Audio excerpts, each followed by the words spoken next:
So day 7, we go back to Tokyo Skytree because the previous day we went there and it was so busy that we didn't have time to go up the tower and we only explored the mall. So this time we're going into the tower. Now, outside of the tower, there's all the festival stalls, and today they're all closed down. And there's signs saying, please watch out for falling snow, because there is like leftover snow falling from the rooftops. You can see it falling and hitting here. So they probably closed down the festival so that people wouldn't get hit by the snow, which is unfortunate because it would have been nice to check out the little festival area. Most of Tokyo does not have snow on the ground. Most of it melted when it hit the ground the previous day, but there are some areas that have like light coatings, like a light dusting of snow. So as we're waiting in line, there's this beautiful mural of Tokyo across the wall, and it stretches like all around the room.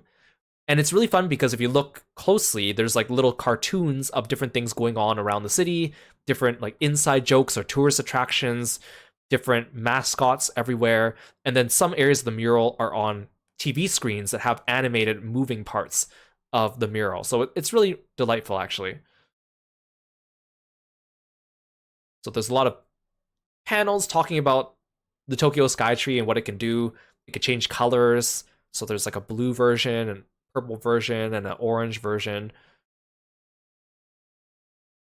There's some displays talking about like the history of the tower and different things in Japan.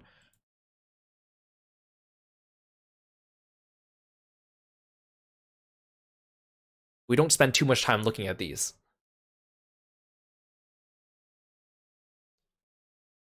This was a map just kind of showing us where we were relative to the rest of Tokyo in the Tokyo Skytree.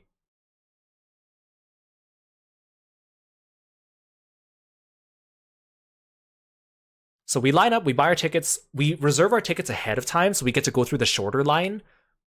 Because yesterday we did not reserve tickets, which is why if we had to line up, it would have been the long line. So we're in the short line today with the pre-purchased reserved tickets for a certain time frame. There's still a bit of a line though. We have to get to the elevators.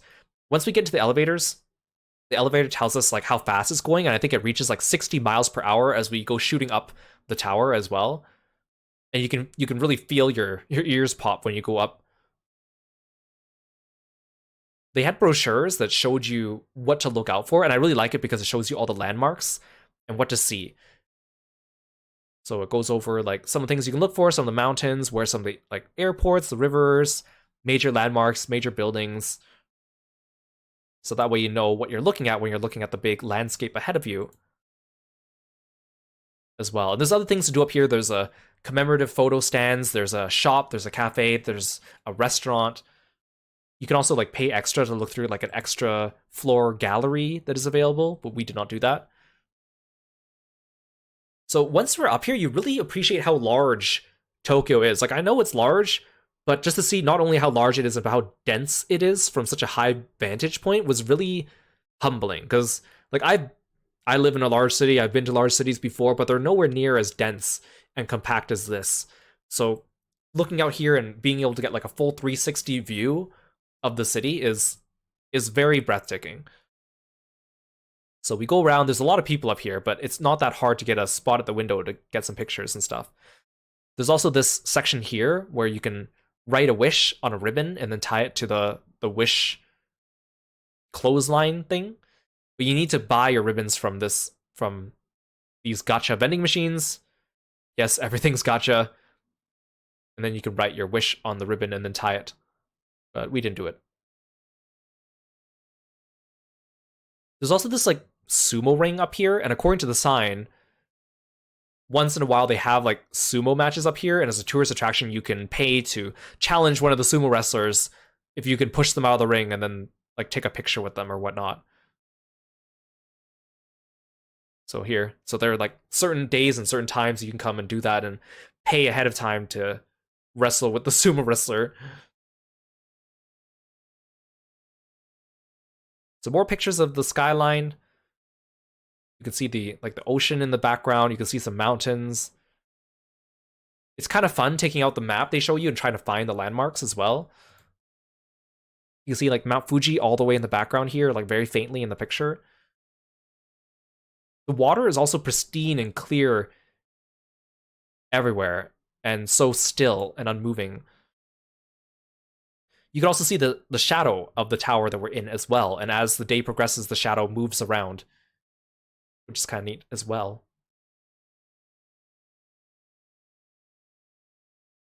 They had a lot of Happy New Year stuff that you can take pictures with. A lot of decorative stuff.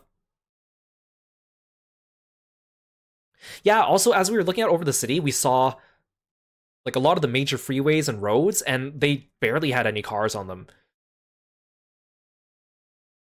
Very little like automobile traffic. There's a cafe at the top where you can buy drinks. There's a bit of a line for it, so we didn't do that. I saw this display, the mini Labo display. They have a whole bunch of little like machines and things you can play with.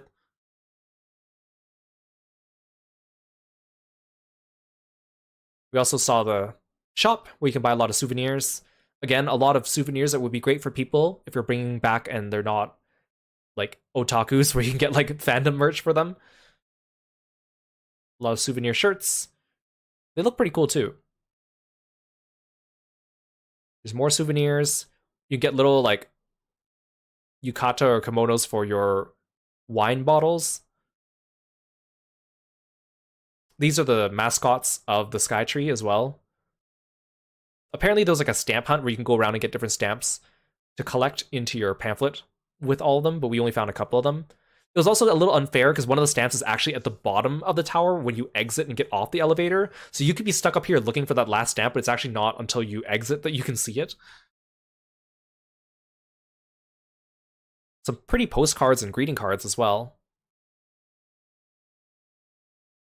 You can also get fans. Here's more of the mascots. You can get plushies of them. There's like a postcard with them. They look kind of creepy in the postcard, staring at you like that. You can also get like cookies or crackers shaped like the Tokyo Skytree. There's actually quite a bit of food items for souvenirs up here. But I thought these were funny because they're shaped like the tower. And you get them in like a really nice looking box too.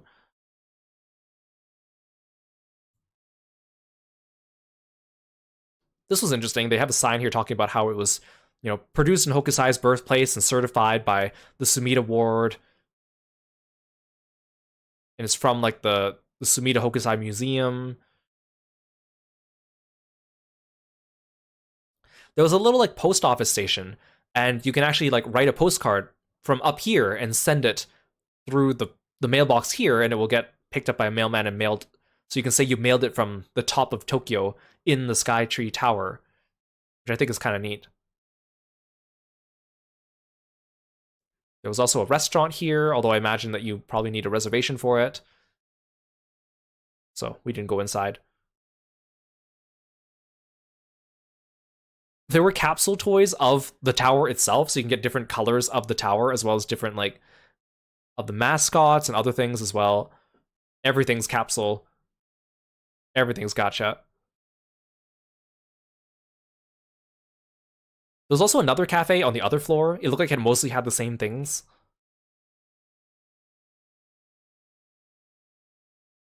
And then there's also like a window where you could stand and look down at your feet below and look at the city. But there were so many, it was really thick glass, of course, and they had like grills all over it. And it was really crowded because everyone was trying to take a picture of their feet on top of the glass. There's also two areas where you can take photos, or rather they take photos for you. So on the right, you can see the first two pictures. There's like a couch overlooking a window. So they actually sectioned off that area. You can line up and you can take a picture there. They'll take a picture for you. And then you can go and if you choose, you can purchase the picture in a fancy photo frame. They also have props that you can hang on to, like plushies of the mascots and whatnot. They also have like pictures that recommend different poses that you can do. So you can do like a totem pole pose, or you can wave, or you can do a peace sign, or you can make a heart. There was a second photo location that was over one of the floor windows as well. So that's the one you see there on the left. And so you can go up there and they can take a picture for you, and then you can choose to purchase it from a frame if you want. And also while you're there, you can hand them your phone and they'll take one picture for you on your device, which you don't have to pay for, which is nice. Hey Wes, welcome to the stream. So when you get to the bottom of the tower on your way out, there's another diorama here where you can take a picture of. It's mostly for kids. I quickly snap a picture of it before there's a lot of kids actually trying to go take pictures and play with it. So I thought it was neat though, so I want to sneak a picture. There's also a gift shop, more papercraft stuff. They love their papercraft stuff, and for a good reason. It's very, very cute.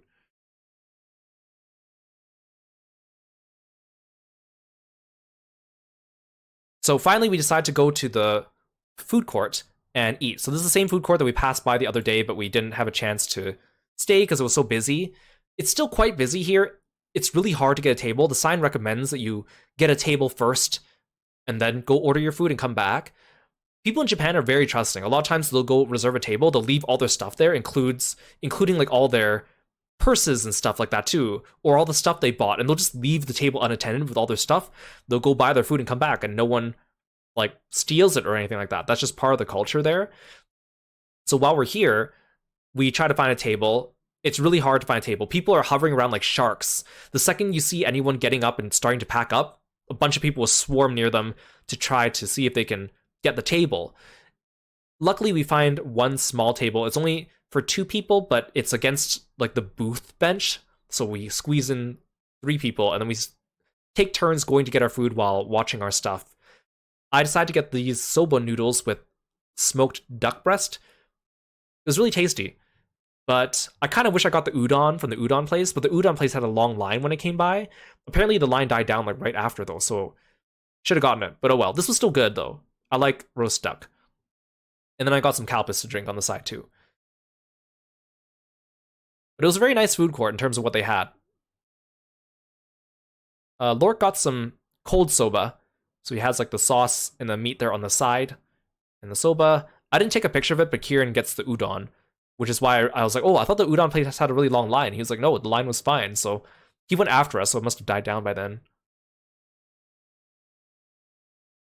I also want dessert, so I stopped by the banana. There's a banana place, and they have all these banana parfaits and dipped bananas and banana milk drinks. They also have a cute little display where you can put your banana ice cream and then take a photo of it. It's like New Year's themed. Yeah, banana. I get their New Year's special, which is what is here on the right. It's banana soft serve, and it's got some little like dangos on it. It's got some chips on the back. It's got some sesame crackers. It's got some chunks of banana.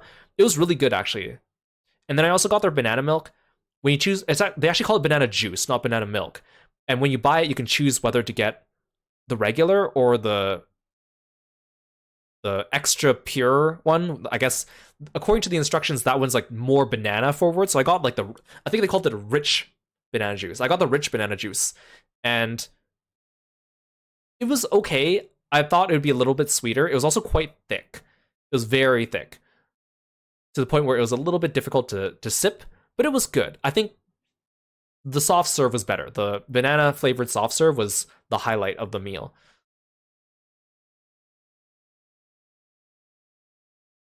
So on our way up, we see a few more cute things I take pictures of. The Rilakuma store has a big little sky tree model. And then I see these like cute little apple-shaped blind box packages. Actually, I don't think they're blind boxes. I thought they were cute. Oh yeah, I've been seeing this and I forgot to take a picture of it until now. But at the train stations, they have these emergency grippers that you can use in case something falls onto the tracks, like your phone, for example. You can use them to try to fish them out. But they're behind these like emergency boxes, so you're not. It's like use in case of emergency. Don't just grab it whenever you want. So I had to take a picture of it.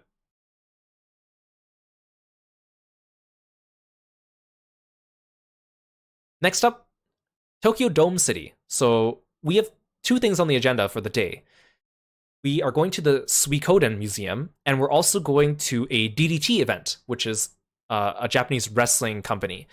Both of them take place in Tokyo Dome City, and we actually didn't realize that they were both in Tokyo Dome City. We knew they were close to each other. We didn't realize they're literally in the same kind of mall area. So Tokyo Dome is where they have like their big like baseball games and stuff like that too. So there's a lot of tourists here. There's a lot of sightseeing and souvenir stuff to be done. Again, really clear waters, beautiful scenery. There's like a Ferris wheel in the background there. So we get in, and there's ads playing everywhere. We can see the Tokyo Dome in the background. It's a nice day. Here's just another picture of the Tokyo Dome from afar. So we're looking for the Suikoden Museum, and we find one of the signs points us in this direction because it's in this place called Gallery Amo. So we follow the signs, and we get a little bit lost, but that's okay. We take some pictures. There's people lining up to go into the Tokyo Dome for some kind of baseball event. And then eventually we stop to ask for directions and figure out where to go. So there's like an entire strip mall down at the bottom that we didn't see. So we get directed down here, and we start looking around, looking for this museum. And there's also the Tokyo Dome Hotel here, which is a really fancy hotel. There's also like an Ultraman convention going on at the same time. We saw a bunch of people waiting outside, and then afterwards they were being let in. But of course, we weren't here for Ultraman. But it was cool to see other things going on. So we find our way to the Suikoden 1 and 2 30th Anniversary Museum. So the museum primarily focuses on Suikoden 1 and 2, but they do have a little bit of 3 and 4 stuff at the end, but it's mostly about 1 and 2. And I haven't actually played Suikoden 1 and 2. I played Eiyuden, and I watched Kieran stream Suikoden 1 and 2, so I'm passingly familiar with it. It is a classic. I'm not sure if it's a game I would want to play, but I do understand its cultural impact, and fans of Suikoden are very passionate about it, so it's really cool to see. So we decided to come here, and they actually have some really cool stuff, so I'll take some pictures. Luckily, again, they allow you to take pictures of most things. There's I think a couple things where you weren't supposed to, because they had signs for very specific areas, but everywhere else was pretty much free game. As long as you weren't, they specify you're not supposed to take selfies. Like, you can't have your back to the exhibit and then take a picture of yourself. You could take a picture of the exhibit itself. And you weren't supposed to take videos or like vlog, for example. So we go in, and it's actually really, like, they got a lot of really cool stuff. They have like hanging things from the ceilings. They have like murals of the official character artwork. They have some statues of a couple of the key characters. They have a lot of the concept art, which is actually original copies. You can tell because they're drawn on like slightly crumpled pieces of paper inside photo frames. They're not reproductions. And I think I read online this was like the first time they've done something like this, an event for Suikoden in a museum type thing, because it is the 30th anniversary. So they had displays of models of characters' weapons or iconic pieces of clothing, like the bandana here. They had profiles for the characters with official artwork. They had some screenshots, they had some videos playing. Here in the top right, they have a recreation of the bowl with the dice that you used to play the mini game with. Some more concept art. Again, you can tell that these are originals. Character profiles. Weapons, clothing. I thought this one was really funny. So in the game, there's like war sequences where your armies duke it out, and then people that die during these fights turn into angels and they fly away. So here on this little mural, the angels are all sticking out of the board. They're all on little suction cups, so they're more three-dimensional compared to all the people fighting at the bottom. You can tell because there's shadows being cast here in the photo I took. There's some of the sprite work featured as well. There's lineups of all the characters, because again, Suikoden games have large casts.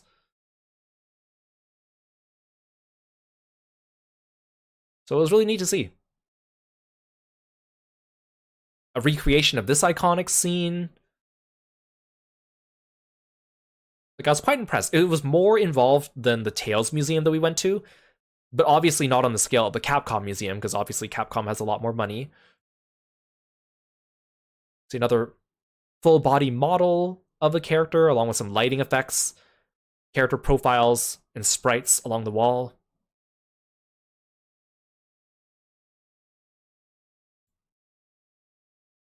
Some cardboard cutouts, banners, more murals. This is the going into Suikoden 2 section.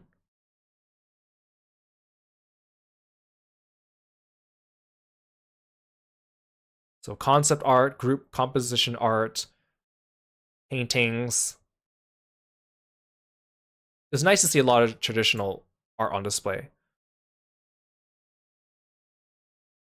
And again, if you're a big fan of Suikoden, these probably mean a lot more to you than they do to me, but I appreciate seeing video game development and art in action.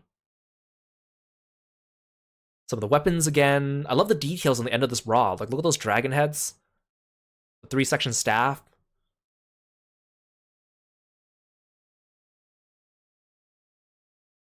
More artwork and character portraits from the second game.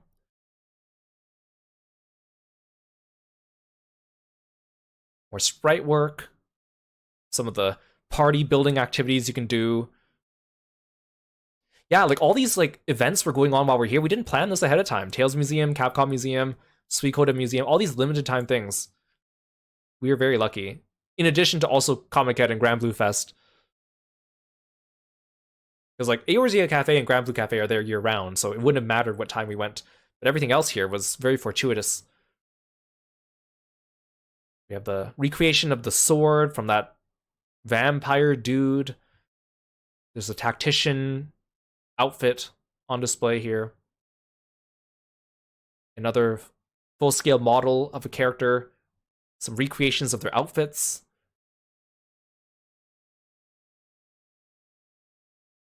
Got a close-up of the model here.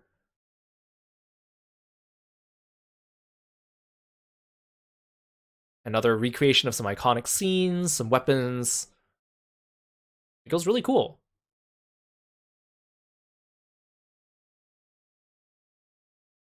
If you looked up in the rafters, there were also some cutouts of the sprites for the squirrels in the game flying around.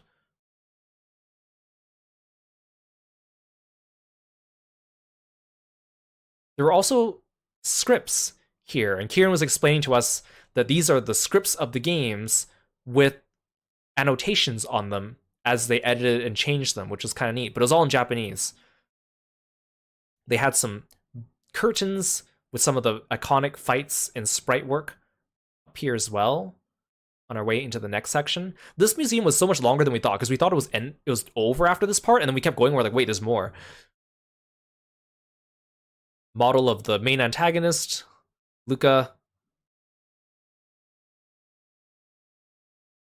It was like music playing and like lighting effects and the flame effects. More cutouts, some iconic scenes recreated or landscapes recreated.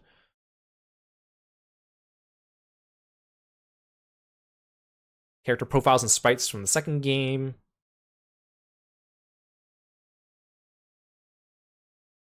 More scripts, more paintings and concept work.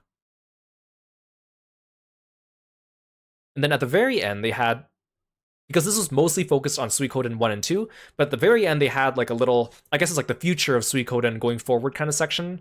So they had some artwork from Suikoden 3, 4, 5. Some of the box art here. They had cutouts of the gacha game, mobile gacha game versions of these characters. This art is really nice, but this is like recent artwork. Like this gacha game I think just came out like last year. The middle character is, I think he's like the main, like your protagonist. He's very Kirostyle. Hero aesthetic.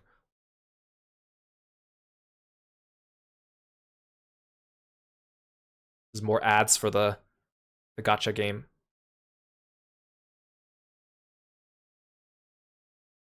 This is artwork for Suikoden the animation, and then the stage play.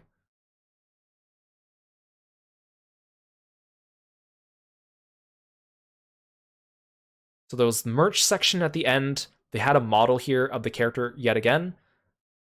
Some artwork on display.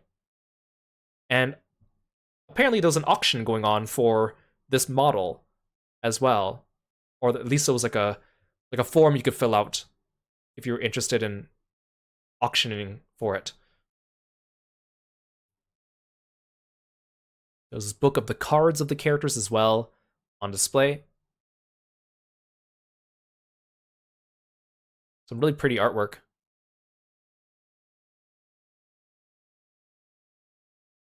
So in the shop, you can also buy acrylic standees, not of all the characters, but a lot of the major ones.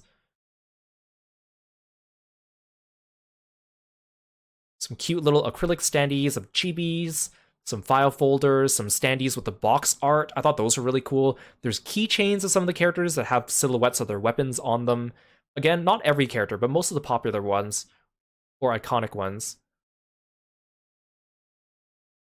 You could also buy little stickers of the character's sprites, and they'd have like different sprites for each character. You could buy them as a set too, including like their like attacking, taking damage, KO'd.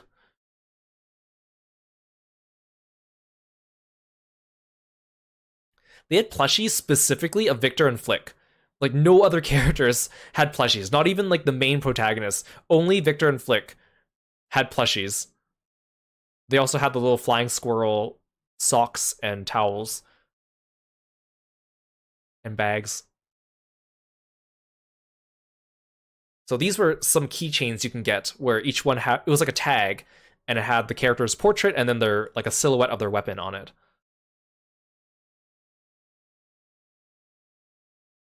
As a bonus for coming in, just for buying your tickets, you get a randomized sticker. So we got some randomized stickers. I got Luca, the bad guy.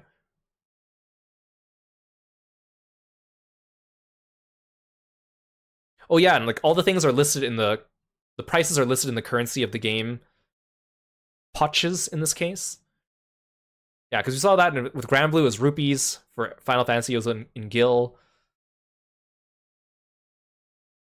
So we finished up at the Suikoden Museum, and we walked around a little bit before going to DDT, which is a wrestling event. So first we had to find out where the wrestling event was being held, and then figure out where to wait in line. So again, the Ultraman Expo was going on as well, so we saw signs for that. We stopped by the hotel to ask for directions, and we had to actually go through the hotel to reach the other side. And there was a Ultraman statue here. There's also like a wedding planning suite, which looked really pretty. The hotel was very fancy. And so we finally found where we need to be, called Korukan Hall on the 5th floor. This was near the Tokyo Dome itself, but not in the Tokyo Dome. And this is like one of the bigger venues for DDT events.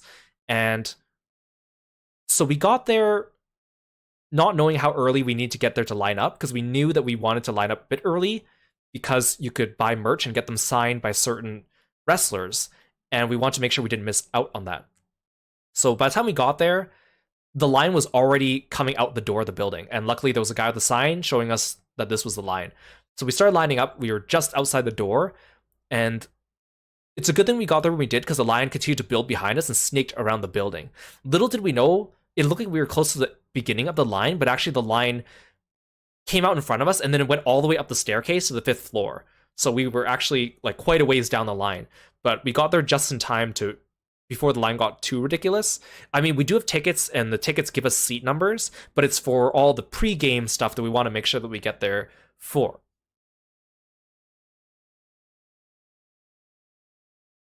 So it's time for DDT. So DDT stands for Dramatic Dream Team, and it's a Japanese wrestling corporation. They have a lot of merch as well. Now, if you want to buy merch, what you need to do is once you get into the venue, you have to line up after the doors open, and then you can go buy the merch. Afterwards, you got to line up to get inside the venue afterwards. So we were lining up before the event started. We go in, we line up to buy the merch, and then we line up to get into the actual like stadium area. And then some wrestlers were doing like autograph signings. Now, the thing is, they have some wrestlers doing autograph signings before the match and some after the match. And we wanted specifically autographs from Yuki Ueno, and he was only doing signings before the match. Actually, he was the only wrestler doing signings before the match because he was so popular. So he was the only one doing autographs before the event. Everyone else was doing autograph signings after the event. We knew it'd be hard to get in and like buy. We got to get the merch before it sells out. We got to go line up and get the autograph before the match begins. Because I think he was only doing autographs for 40 minutes. There was a 40-minute time window. So we need to make sure that we got there. But we didn't know how early to get there and line up. It was quite busy because the venue was actually pretty small. It was like a decently sized venue, but for the number of people it's trying to accommodate, it was quite small. So when we had to line up, that's why lines were going like into the stairwell. Lines would go into the stairwell and then like down the stairwell and then spiral back up on the opposite side of the same stairwell. Or lines would go up and down through stairwells and then through hallways and then down other stairwells. It was quite packed and there were a lot of people there. And of course, we were kind of like fish out of water because it was our first time going. Most of it was in Japanese. But we were like, let's give this a try, and I'm sure we can, make it. Obviously, we'd get to see the show, but it was a matter of whether we'd get all this, other stuff too. Now, DDT, why are we here? You might be wondering. So, Kieran started becoming a fan of DDT about a year ago. Actually, it's been like a year and a half ago when Bravern, one of the animes he likes, did a collaboration with DDT, and some of the characters were dressed as, or no, some of the characters were dressed in outfits from the DDT wrestlers, and some of the DDT wrestlers had outfits based on the two main characters of Bravern. Specifically, one of the wrestlers was Yuki Ueno, who is currently like one of their most popular wrestlers. He's like the face of the company, and he is their champion. And so Kieran really liked Yuki Ueno also because he was wearing the outfit for one of the characters from Bravern. And I'd seen Yuki Ueno on my Twitter timeline before, just in passing. I don't really follow wrestler things, but I follow a few people that do like wrestler things, so they retweet it sometimes. So I had passing familiarity with him, but not that much. So when we found out that they were holding an event when we were going to Japan, we were like, do we want to go to this? I mean, we're here and it's happening. You get a chance to meet Yuki Ueno. Let's do it. So we're lining up. We want to go in. Our goal is we want to buy some merch, specifically of Yuki Ueno, and then also get it signed by him as well. Now, me, I didn't really want to get wrestling merch for myself because, I don't know, I just don't feel like getting merch of like real life people, but I did want to get some of this stuff to gift to another friend of mine who also likes Yuki Ueno as well. So we get there, and at first we're also like, oh, maybe it's too early to line up. Let's walk around a little bit more. But then we find the venue and we see the line coming out the door. We're like, okay, I guess we should line up now. And we're really lucky we did when we did. Again, fortune was on our side. The fates were on our side. We lined up pretty much, I would say, exactly at the right time. So this is the main event for the day that we were going. This is like their promotional thing. Usually for a lot of their events, they list who's fighting who in all the matches, but this time they only listed the main headliner event, and so everything else happening was kind of a mystery. So the main event was a 3v3 match, a 6-man tag team match.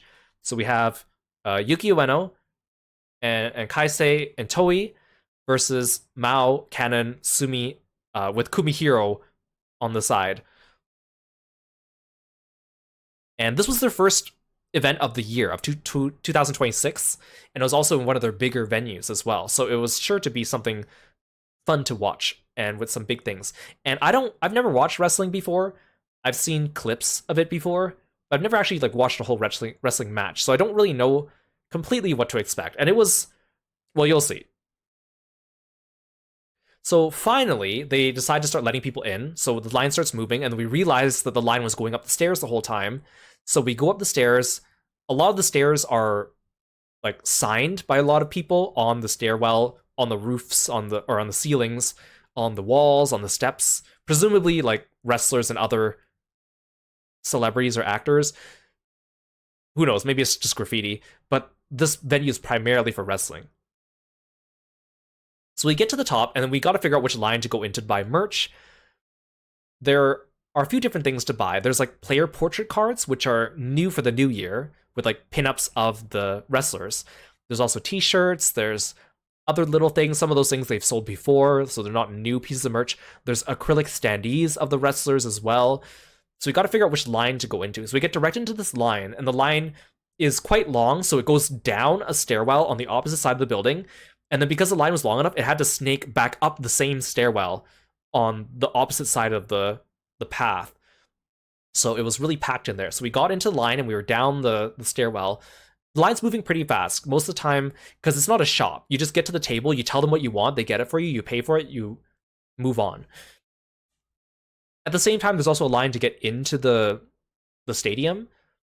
So the line to get into the stadium is also going up from the same staircase, but in the opposite direction upwards. So the staircase is full of people just waiting around, and we're really hoping we're in the right line. And you can see other people with their merch. They're holding onto merch of their favorite wrestlers and whatnot. There's a fair amount of foreigners as well, like people who are speaking English and not Japanese there. But obviously, we could tell that they were more veterans than us because they knew what they were doing, or at least were passingly familiar with what they were doing. So we line up, the line starts moving, we start getting to the part where you can buy merch. Here's another picture of some of the merch stuff they have. So I get to the front of the line, and luckily they also have the pictures of all the merch here, so I just need to point at what I want. So for my friend, I want to get the Yuki Ueno acrylic standee. So it's an acrylic standee of Yuki Ueno, as well as his New Year's pinup portrait, because that's new and limited, and also this is the debut of that for this event. So I get both of them, and Kieran's also buying a bunch of things, but he's buying a lot more than me. He's buying a whole bunch of different portraits and stuff. And again, RNG, the Fates, Fortune, whatever have you, smiles down, and I get the Yuki Ueno acrylic standee, and I'm pretty sure it's the last one because the person in line behind me asks for it, and they tell them that it's out of stock, like soon after handing me one. You can see them at the top here, the print and the acrylic standee. So I get presumably the last one. And the acrylics are not new merch, it's merch they've had before, but it is, I guess, a lot of them are hard to get because they sell out quite fast. So I get my merch, and then I wait for Kieran and Lork, and then we get ready to find out which line do we need to go into and get into the stadium. So we're trying to figure out which line to get into. We're holding our merch. This is very important because as soon as we get into the stadium, we need to beeline and line up to get autographs, because that part is going to be very busy. So we're nervous about getting in the right line, but we think we get into the right line. It's also going up the stairwell in a different direction. So we go up into the narrow stairwell and we start waiting to get in. Yeah, so Kieran actually, a couple days after this, me and Lork go home, but Kieran stays in Japan for a couple extra days. He goes to a couple more DDT events, 2 more, and at the next show, they also apparently did not restock the Yuki Ueno acrylic stands, so I might have gotten the last one for a while. So we line up, and we finally go into the stadium, they check our tickets, and then we hop in line to get autographs from Yuki Ueno. On our way in, they also give us these pamphlets you can pick up that introduce you to some of the wrestlers, because we don't know who most of them are. Kieran has passing familiarity with some of them. Me and Lork have no idea who these people are, so we pick up these pamphlets, and they have an English version, so we can read about the wrestlers. And some of them are really funny. So they're funny little profiles for them, and each one has 3 arbitrary stats for the wrestlers, and they're usually joke stats, and some of them are kind of funny. I want to highlight a few of them for you, just to show you what it was. So first there's Yuki Ueno, of course. He is their champion, he is the face of the company, he is their most popular wrestler right now. I love how it says princeness as one of his stats, and that is definitely something that Kieran really likes about him. Yuki Ueno is a very handsome man. He has a young face, in addition to also being a wrestler, so he's strong, right? So the fact that he also has the grace of a prince, Kieran really likes princely things, so that's perfectly in line. Chris Brooks is also another wrestler that Kieran is familiar with, and one of his friends is a big fan of him. He is actually from England, so he is English, but he does speak Japanese. I love how it says a lovable baka gaijin, hailing from England, absolutely hates mascot characters, technique, height, belovedness. This is another character, or a character, they're real people, wrestler. I want to highlight. You'll see why I picked these ones to highlight, because they're important to the narrative. But this is Kaisei Takechi. He is a wrestler, but he's also like the star singer performer of a band. So he's like an idol, very beloved. Hi Siota, welcome to the stream. I thought this profile was just really funny. This is Super Sasadango Machine. He always has his mask on. He's a masked man from Niigata, a multi-talented wrestler who's a TV talent, radio personality, and businessman. His PowerPoints are the stuff of legends. PowerPoint, 5 stars. So Uni is actually a high schooler. He is very young. According to this, he debuted at 8 years old, and his Wikipedia entry also corroborates that he is like one of the youngest wrestlers ever to have started. And he's still in high school, and he is like becoming a wrestler, and he apparently is really good at his high flying stunts. So that's really cool. Toei, I just thought this description was funny. His charm is doing things at his own pace. He gained popularity due to his TV appearance. If you speed up his voice by 1.5 times, it seems like he's speaking normally.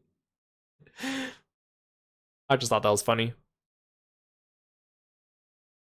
We didn't see Pokotan, but again, this profile really stands out. A mascot character produced by Danshoku Dieno. He's actually a sea lion, gets jealous when he sees other mascots. Sometimes his head flies off. Lovability, cuteness, accidents. There's also this one, Yoshihiko. It's like a practice dummy. The People's Battle Doll.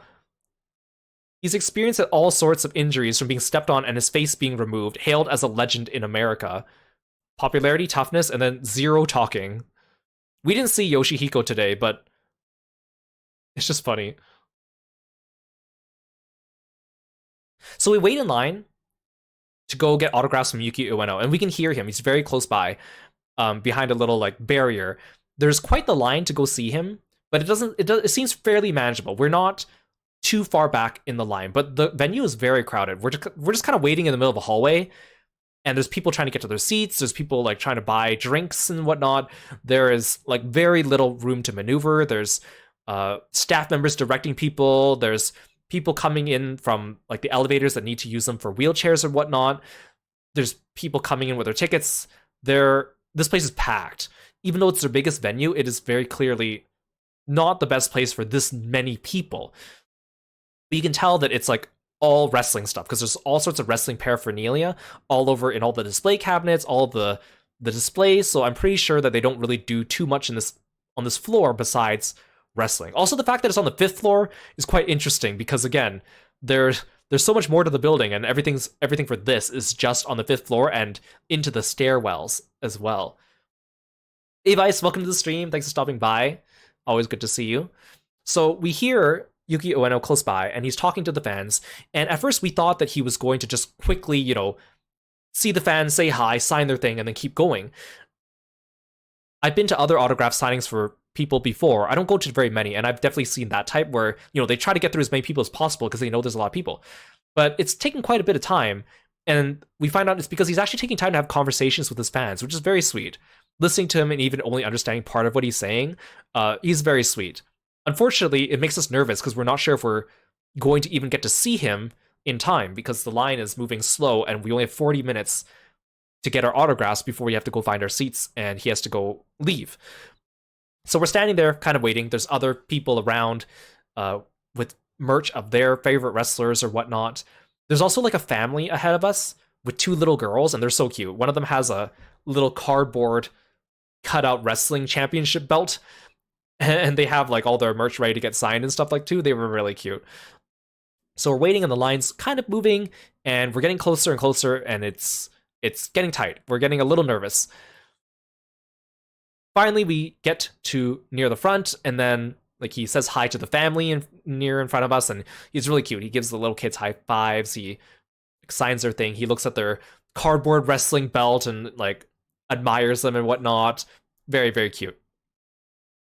So we get to the front of the line, and Kieran starts off because he's like actually the fan of Yukio Ueno as well. Oh, also they have the sign here. Happy New Year. It's very nice. At the bottom you can see like some of the mascots, including the practice dummy. I couldn't find a digital version of this poster online. I could only find this picture of it from their Twitter page, which is the best photo I could find, because my picture that I took of it is from an angle, so it doesn't look as good. It was kind of hard because there's so many people around everywhere. Anyways, we finally get to the front of the line, and Kieran is nervous because he really likes Yukio Ueno, and he's trying to speak to him in Japanese, but again, he's so sweet. He's so nice. He says hi to him. Kieran introduces himself as like a foreigner and explains that he likes him. He signs his stuff. I'm surprised he also doesn't limit his signings to just one item at a time. He signs everything that you give him. So he signs like everything for Kieran. He very politely like has a little chit chat with him. It's very sweet. I'm right behind Kieran, so I have stuff, but again, the stuff I'm getting signed is not for me. It's for my friend, our friend Hakaze, who's also a fan of wrestling. So we get him to sign the stuff. He's super nice about it, strikes up a little conversation. Not really with me. I'm just standing there smiling awkwardly, saying a couple things in English like hi and Happy New Year, things that he can understand. Kieran does most of the talking. He's super sweet. So he signs the stuff, we say hello, and we go off. He even lets us take, every time he gets someone to sign, every time he signs something, he also lets you take a picture, which is interesting because in the rules, it says no photographs. There's even a big sign behind him that says no photographs here, and there's like a little blockade on one side to try to prevent that. But like he just signs the stuff and then he holds it up and is like, hey, take a picture. So yeah, we take the picture. It's awesome. He's super nice. And then we need to go find our seats. Also, you'll notice on the picture on the left, he's holding up one photo card where it's like 3 wrestlers and they're caressing each other's faces. I had to ask Kieran about this, but it's a parody pose of like a different thing. They're parodying something, that's why it's such a unique pose. But I was just like what is this pose? I don't understand what's going on here. So for those of you wondering that, so we go to find our seats, and our seats are they're not hard to find, but the place is packed. The seats are also very small. Like we're holding all the stuff. We have our jackets on. It's packed. The place is warm. As we enter the arena, the announcer's already saying, even though the event hasn't started yet, the announcer is already like introducing things and saying hello. So we come in, we're like, oh, excuse us. We try to get to our seats. We sit down. Me and Lork don't even have time to take off our jackets because once we sit down, we're just like stuck in our seats. It's very cramped. I'm like, I don't want to get up and take off my jacket because I'm going to block someone's view for a little bit, and they already kind of started.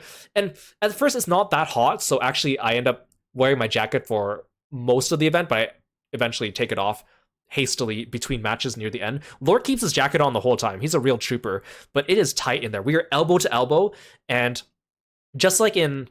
Like, I found this is the majority of my trip to Japan was, like, because I'm a pretty, like, slim guy, whenever we go anywhere where we have to sit down somewhere, I always have to like yield my space, so to speak, like whether I'm on the train or like sitting in a tight packed restaurant, on the airplane.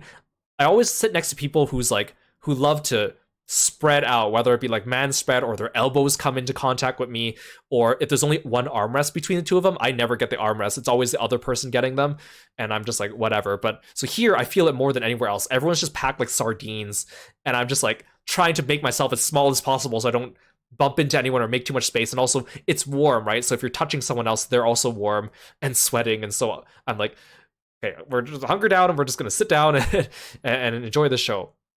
And so the show is just beginning. Yes. Oh, yeah. So the picture here is a parody of the J-pop girl group Perfume's Polyrhythm album. That's what it is. Thank you, Kieran. So we go and we sit down, and then the announcer introduces the wrestlers, and then all the wrestlers come out and stand in the ring. So this is how close we are. We're not like super, super close. We're not like super far either. And Yukio Ueno is right there in the middle, delivering the opening speech or whatever. So we're like, wait a second. We were just talking to him like 2 minutes ago, which means that pretty much right after we left is probably when he had to go. which means we were probably the last people to see him and get our autographs. Maybe he squeezed in one person after us, I don't know. But again, how lucky were we? I mean, for one thing, I bought the last acrylic standee of him, and we also were the last people to get it signed. We were so lucky. Again, fate, fortune were smiling upon us during our trip because everything was falling into place too perfectly. And so we were so lucky. We were so lucky. So we're sitting here, the wrestlers come up, they start introducing themselves, and away we go. So I don't really know that much about wrestling, right? I've seen maybe clips of it. I understand the general premise of it, but I've never watched a wrestling match, let alone watched it live. Kieran is passingly familiar with a lot of these wrestlers, but he also hasn't really like watched a match from like start to finish before. So we're not really sure what to expect. Now, I know in wrestling there's a thing called kayfabe, which is basically like the general understanding amongst fans that the wrestling happening isn't like 100% quote unquote real. Like, you know, when they say wrestling's fake, and I don't like using the word fake because that diminishes like the athleticism that goes into it, because they're still doing their stunts. They're still jumping around, slamming each other to the ground, they're doing like flips and stuff. Like, that's real. But a lot of the stuff is like choreographed, or at least semi-choreographed, or at least has like a direction to it to make the show entertaining, because there are storylines and stuff like that too. And I understand that, but I've also just never seen it. So I don't really know what that looks like. So we're here, the wrestlers come on, Yuki Ueno says hello, and then this masked guy, Illusion, breaks in with his posse of a bunch of other masked wrestlers, and they start like taking over the show. They're like, "Whoa!" And they grab the microphone and they start saying to the crowd things like, you know, we're gonna take over and we're gonna win and whatnot. So I can already tell, like, oh, this is the start of like what's going on here. So I took these screenshots from the official DDT Twitter. They post little clips at a time. You're allowed to photograph at the events. You're allowed to take videos, but your videos you post on social media cannot be longer than 1 minute. Otherwise, they'll request that you take it down. But they also post some clips on their official Twitter. So I obviously could not get super good photos from where I was sitting. So I went to their Twitter to take some screenshots of some of the videos to kind of get across some of the narrative here. So Illusion comes out, he like disses the crowd, he like riles everyone up, everyone's like booing him, and then he and his posse of masked wrestlers all kind of leave, and then the event is off to a start. Right away, this guy comes out. He has like dyed orange hair, and he is pointing at the crowd with this kind of like point and dab pose, which I assume is his signature pose. And he's going around and he's like pointing at the crowd. He points at the camera. He's got a bright smile. He walks around the stage. He points at everyone. He circles around. He goes up the stairs. He finds like a little child in the crowd and comes up to them and shakes their hand. He takes a photo with them. It's very cute. And he has just the brightest smile, and he comes down, and they introduce him as Junta Miyawaki, and apparently this is his first debut at DDT. He's a wrestler who was part of a different organization, and this is his like debut as joining DDT. And I can already tell I like this guy. He's got the bright smile. He reminds me of the Vayne cosplayer at Grand Blue Fest, like the Vayne cast member. He's got that same type of smile, and also he reminds me of Yishen, my character, or Yamato, my other character. He's got that same energy, that puppy dog energy. He's just got that bright smile. I didn't know who he was at the time. And of course, they didn't announce ahead of time what matches were happening today other than the headliner. So a lot of other people, I think, were surprised too. And I didn't know who he was. Kieran didn't know who he was because he wasn't listed anywhere. We later find out his name, and they're already selling merch of him. But his smile is just so good. So the first match is him versus Rukia, and because it's Junta's first match with DDT, you know, they want to make him look good, so he ends up winning. But it's a fun match. It's a good introductory match as well. There's a lot of like fun, high flying. There's some stunts. There's some like funny moments as well. There's some like slapping and hitting. I think it's a good introductory event. I think my conclusion is like this was a very good event for us to attend as new fans of DDT, because it was very beginner friendly. It was a new year. They were introducing a bunch of new exciting things. So this was off to a good start. And also, I don't know, I think Yuki Ueno was my favorite going into this, and he's like the only one I knew, but I think I like Junta too. But I also don't know much about him. After I went home, actually, I Googled him, and I think he dyed his hair more recently because a lot of pictures of him show him with still black hair. And I must say, he looks completely different when he has black hair and when he's not smiling. When he's smiling and with the orange hair, he looks very iconic, but I almost can't recognize him when he's not smiling and when he has his undyed hair. Anyways, he's super cool. Also, I took these photos from a website, dramaticddt.wordpress.com, because they have much better pictures than me, and also because I didn't understand everything that was going on. Everything was in Japanese, so I had to afterwards look up, maybe a bit of a description of what was going on at this wrestling event to kind of get the bigger context. So thank you very much, dramaticddt.wordpress.com. You were very integral in doing that. So I will convey the narrative to you guys through the information I gleaned from them.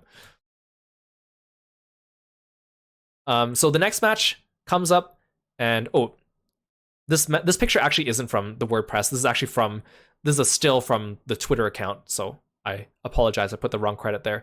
So the next one's a group match, and so I've never seen a group wrestling match before, but there's like a whole bunch of people coming out. One group is Illusion's group, which is like Damnation something. They're all like the bad guys. They're the heels. They're the ones with the masks. And so they come in and they start, dissing everyone and saying they're the best. They're taking on all these other wrestlers. It's really fun. I've never seen like a group wrestling match before. I understand that they tag each other in and out, but it's so much more than that. So you have like the people fighting. There's like one-on-one in the ring, and they can tag people out. But also their teammates will hang out near the edges of the arena, near the turnbuckle, and they'll like grab at people that get too close to them, like if they're fighting in the ring, or they'll like drag people off the ring, or if someone gets thrown out the ring, someone outside the ring might jump on them or throw them to the ground. And so it is a little chaotic, especially when fights start breaking out outside the arena, when multiple people are fighting at the same time. You'll just see all these things going on the sidelines, and I'd never seen that before, and it was very fun, especially because a lot of these guys were like the bad guys, the masked guys, the punks. This guy here on the left wearing the jacket, actually the jacket is not even his. He runs into the crowd at one point during the match and takes the jacket off a spectator, puts it on, and gets back in the ring and fights with it before eventually throwing it off, and then the helpers bring it back to the person in the audience. So I'm sure the fans of DDT and wrestling are very used to this kind of stuff, but it was like, whoa, like this is happening, right? So this is the same match. This picture is from the WordPress account. So one of the wrestlers here is Uni, which I mentioned before. He's the high schooler. He's the young one, and he is incredible. He does all these like big jumping flips and stunts all over the place. He's very nimble. He's very acrobatic, and a lot of these wrestlers do have backgrounds in like gymnastics or acrobatics. Here's a picture of him like diving into the crowd, basically like slamming down on one of his opponents offside of the ring, and it is intense. And I can tell that like because he's a high schooler, he's like a minor, right? So they're still like they're pulling the punches on him a little bit. They're not making him do like as many crazy things as some of the other wrestlers, but they're still making him look really good. Like it's very like he is so cool. So I had to make sure I got a picture of this, and so luckily the WordPress account had a very nice picture of him diving here, and it just looked really cool. So the next match is this one, Aoki versus Takagi. This match is another one-on-one, and I think this is the closest we get to just a regular, straight-up, like, actual wrestling match during the show. It's still got its, like, quirks. It's still got, like, the funny moments. It's still got the more choreographed-looking stunts, but it is pretty intense. It's probably the closest we get to seeing just a straight-up wrestling match without any, like, gimmicks or any, like, funny things going on. A nice kind of a palate cleanser between the insanity of the tag team match that we just saw. So next up we have another group match.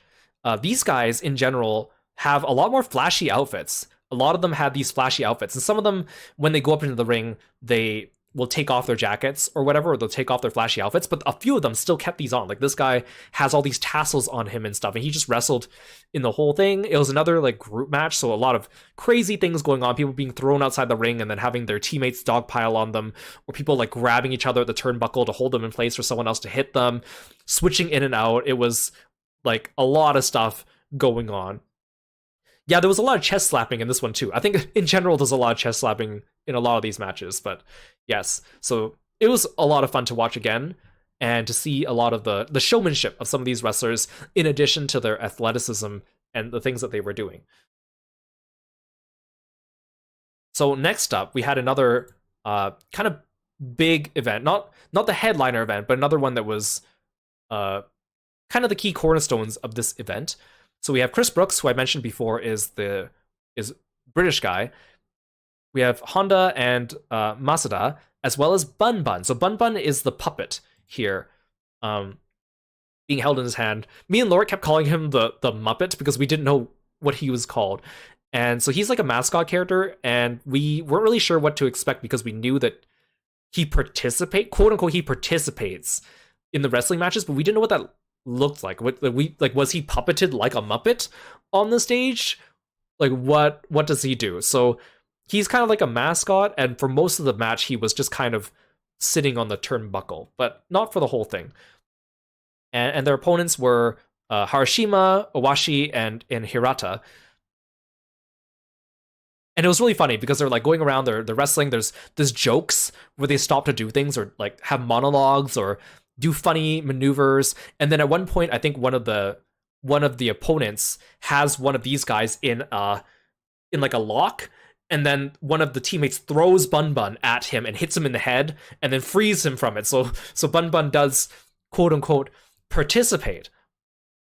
This was also another part of the event. He basically they all took out these like ribbons and then started tying up their opponents in the middle of the ring, and then they all ran off stage and went into the crowd and started pulling on them with these like ribbons, which turned out to be elastics. And I wasn't really sure where they were going with this. I thought they were gonna like spin around and wrap them up like a cocoon or something like that, but what they end up doing is really they just let go of the ropes and it snaps back like an elastic and hits each of them in the chest really hard, and it was quite amusing to see. Another little taste of the wackiness of the world of wrestling that we start to see here.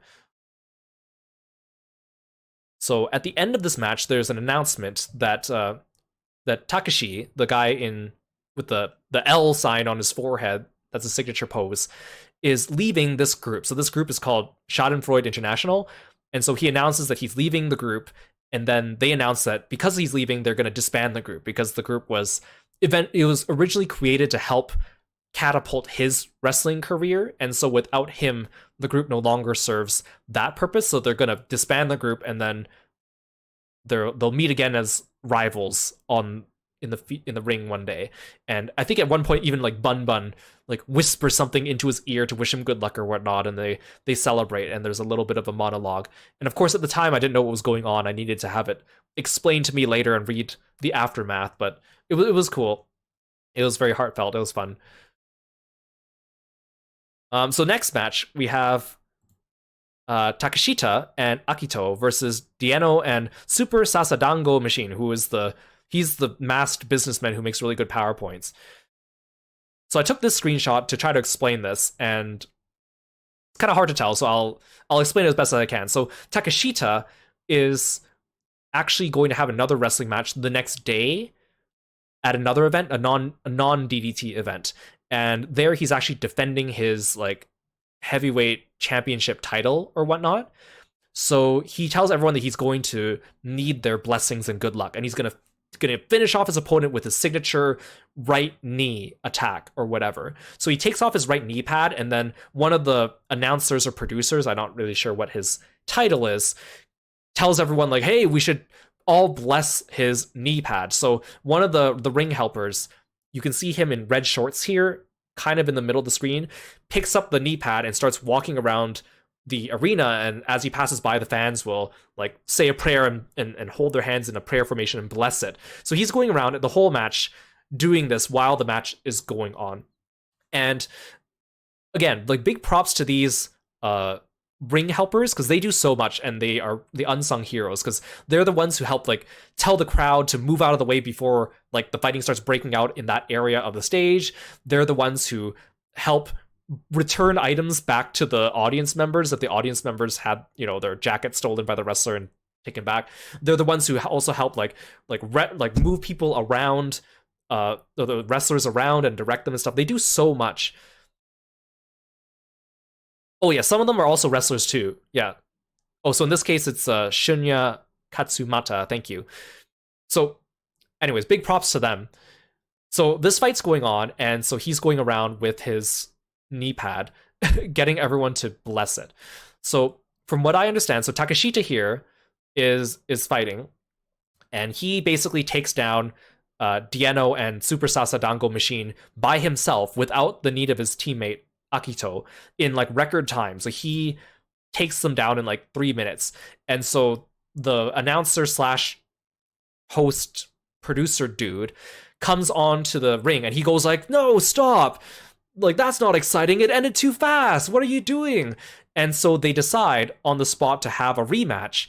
But this time, Dieno and Super Sasadango Machine are like, well, we can't beat him. He's too strong. So they decide to team up with Akito. So it becomes a 1 versus 3 match instead. I didn't catch that. I was confused. I was like, why is his teammate suddenly fighting him? I thought they were just like being funny to like sabotage him, but it was like that's what was happening. So this match is crazy. You can already tell from this picture here that this match is nuts. So the guy in with the blue, who's holding out his spandex in the middle here, is quite funny in like a lewd kind of way, sort of.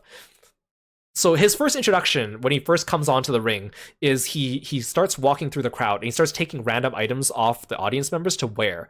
So earlier we saw the one guy take off the jacket and wear it, but this guy goes around taking everything off people. So he takes a guy's hat and puts it on. He takes a guy's glasses and puts it on. He gets a guy to take off his shirt. The guy had another shirt underneath, so it wasn't he wasn't stripping naked. He got another guy in the audience to take off his shirt to put on the guy's shirt. He took another guy's shirt and then stuffed it down his pants. He's actually wearing 2 pairs of pants here. He's wearing like a fundoshi and like a spandex on top of it. So in this picture, he's not naked. It looks like he's trying to be naked, but that's not exactly what it was. So he's going around grabbing like random things off the audience members, and then when he finally gets into the ring and introduces himself, he throws the items back in, and the ring helpers have to go return all those items. So this match is going on the whole time. This guy's doing like really like funny like toilet humor stuff. So they're like in this picture here, they've like knocked Takeshita into a dizzy, and he's like wobbling on his feet. So the guy with the blue, Yano, I think is that one. He like pulls open his spandex, and of course he's wearing the fundoshi underneath, so he's not naked, and he's holding out, basically saying like fall in here, fall, like make your head fall here into my pants, and his teammates are here going like, yeah, go in. They're pointing in, and he eventually like falls back into his pants, and he does like a pile driver on him with his head in his pants. It is absolute insanity.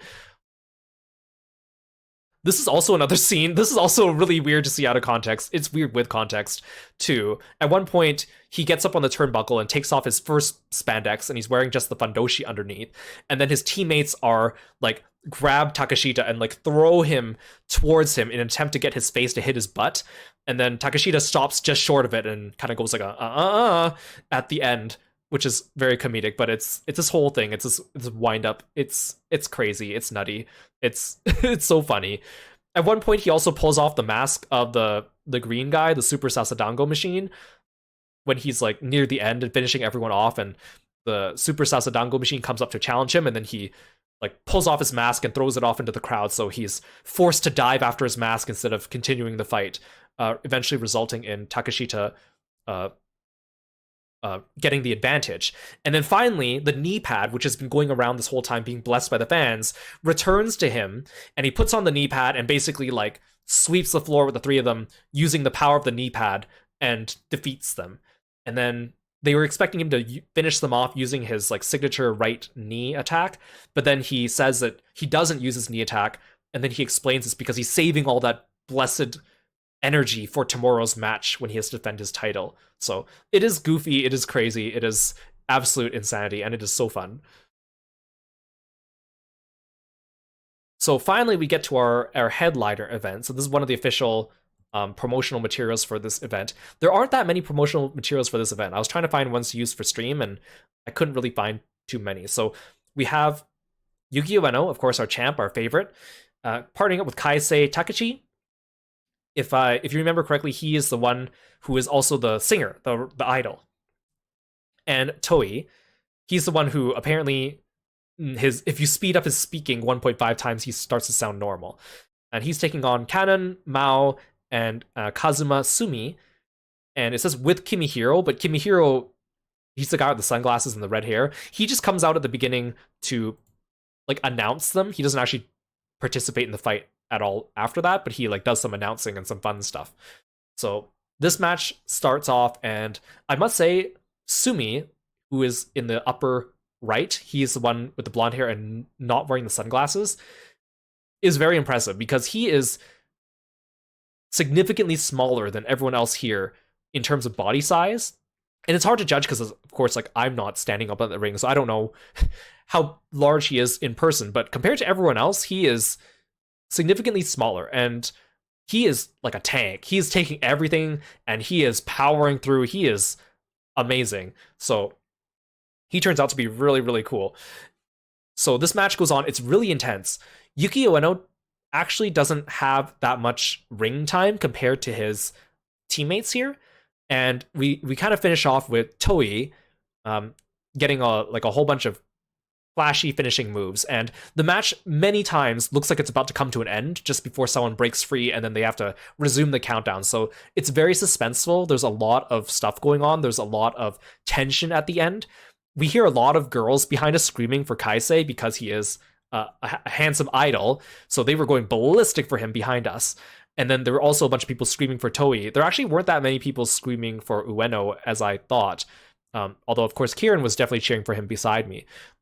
Which also I need to mention, I didn't mention this before, but because this was our first time at a wrestling match, it was so funny hearing Kieran's reactions, because it's exactly the reactions you would hear from his stream. Like anytime something happened, he would be like, he would scream or go like, oh, or like cringe a little bit whenever anyone got hit or like slammed onto the mat really hard, be like, oh, that really hurt. It was really, really funny. And every time someone like won, or every time someone like got the advantage or cheering, he'd be like cheering so loud. It was just so fun to see him having a good time and getting into it.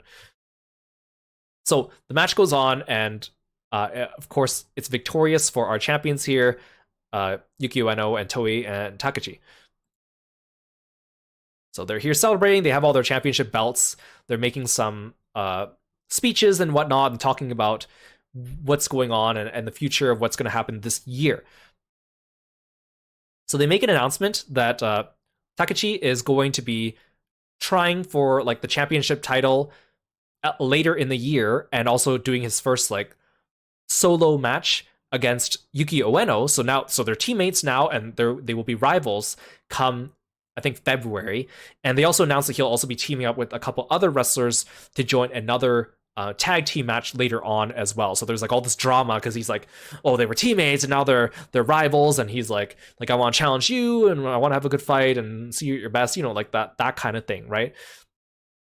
So this is the thing that's going to happen in February. I think February 22nd is going to be Yuki Ueno versus Kaisei Takechi for like a chance at the title and whatnot. So that's fun. That's full of drama and whatnot. So the event comes to a close, and so they say goodbye. The announcers say thanks for coming. People start getting out of their seats, and we are getting ready to leave. And then suddenly, and they say like, oh, these wrestlers, by the way, are going to get ready for their autograph signings, which is pretty much all the other ones except for Yuki Ueno. So we're getting ready to leave, and then suddenly some other wrestler bursts out from behind the stage and starts shouting, and he comes over and basically starts beating the crap out of Chris Brooks, the British guy, and the other guy is also clearly English speaking. So he comes in, announces his presence out of nowhere, and just starts beating the crap out of Chris Brooks. He beats him in the crowd. He throws him into the ring. They fight for a bit, and then he throws him out of the ring into the audience while people are starting to leave. So the second this starts happening, people go back to their seats because they realize something's happening. It's like the secret post-credit scene.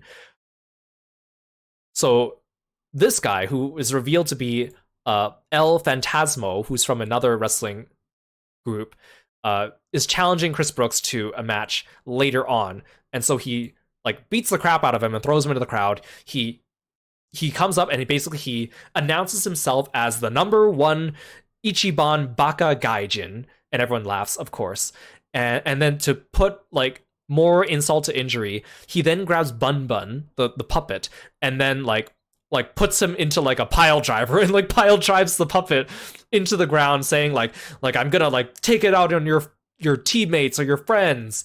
So he pile drives Bun Bun to the ground, and everyone's like booing him, like boo, and then he eventually leaves, and then Chris gets back into the ring and basically announces that he's going to take on El Phantasmo later on and to wish him luck. So with that, the match is actually concluded. We finished the post-credit scene, and it's time to actually leave.